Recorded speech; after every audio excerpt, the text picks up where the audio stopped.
Hello hi friends. మా wife అయితే chicken తినాలనిపిస్తుందని చెప్పింది అనమాట.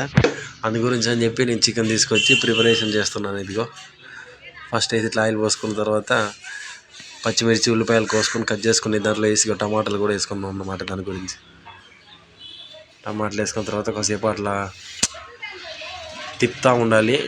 హై ఫ్లేమ్లో పెట్టుకొని. ఇంకా తను చికెన్ అడిగేసరికి తీసుకొచ్చి నేనే వండుతాను. మా వైఫ్కి అయితే పెద్దగా వంటలు రావు. ఈ నాన్ వెజ్ అయినా కూడా ఏమన్నా ఉంటే మటన్ లాంటివి ఏమన్నా ఉన్నా కూడా నేనే చేస్తాను అనమాట. ఇక ఒక 5 minutes తర్వాత ఇక పసుపు అయితే వేసుకుంటున్నాను. పసుపు వేసుకున్న తర్వాత అల్లం వెల్లుల్లి పేస్ట్ వేసుకొని తిప్పుతూ ఉండాలి ఒక 2 minutes. పచ్చివాసన పోయేంతవరకు అల్లం వెల్లుల్లి పేస్ట్ అయితే వేస్తున్నాను అనమాట. ఇంతకుముందు చెప్పిన విధంగా అల్లం వెల్లుల్లి పేస్ట్ వేసి లైట్గా పుదీనా కూడా తాలింపులోనే వేస్తే ఆ ఫ్లేవర్ అనేది కర్రీకి పట్టిద్దని చెప్పి కొంచెం పుదీనా వేయడం జరిగింది. అలా తిప్పుకోవాలి మిక్స్ అయ్యే విధంగా. నాకు వండిచ్చిన టైప్ ఆఫ్ కర్రీ అన్నమాట చికెన్లో ఇది. మేమైతే ఈ విధంగా వండుతాను.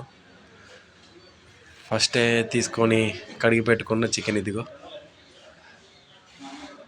ఇది మిక్సీ వేసుకోవాలి. ఇలా మిక్సీ వేసుకున్న తర్వాత చిన్నగా ఇట్లా లో ఫ్లేమ్లో పెట్టి తిప్పుతూ ఉండాలి. మిక్సింగ్ చేసుకొని అన్ని మొత్తం కలిసేటట్టుగా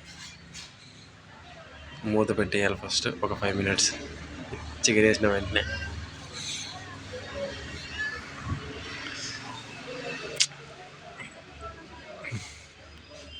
కొంచెం కింద లైట్గా అడగంటుతుందని అనిపించి నేనైతే తిప్పుతున్నాను అన్నమాట. అంటే కింద మాడిపోతుందని చెప్పి లైట్గా నాకు అట్లా స్మెల్ వచ్చిందనమాట. అందు గురించి అనేది తిప్పుతున్నాను. మళ్ళీ హై ఫ్లేమ్లో పెట్టాను నేను గ్యాస్. కొంచెం వాటర్ పోస్తే అడగంటదని చెప్పి వాటర్ పోస్తున్నాను. కారం పౌడర్ వేస్తే ఇంకా ముక్కతో పాటు కారం కూడా ఉడికి ముక్కకు బాగా పట్టిద్దని చెప్పి మిర్చి పౌడర్ వేసాను. ఫైనల్లీ ఒక 5 minutes, మళ్ళీ ఒక 5 minutes తర్వాత కారం వేసిన 5 minutes తర్వాత లుక్ అయితే ఈ విధంగా వచ్చింది.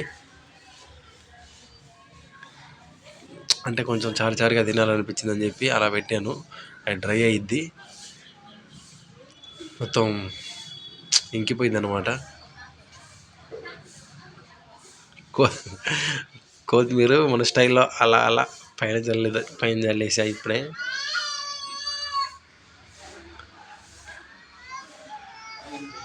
అది అంతవరకు కొంచెం అంతవరకు వేసిన తర్వాత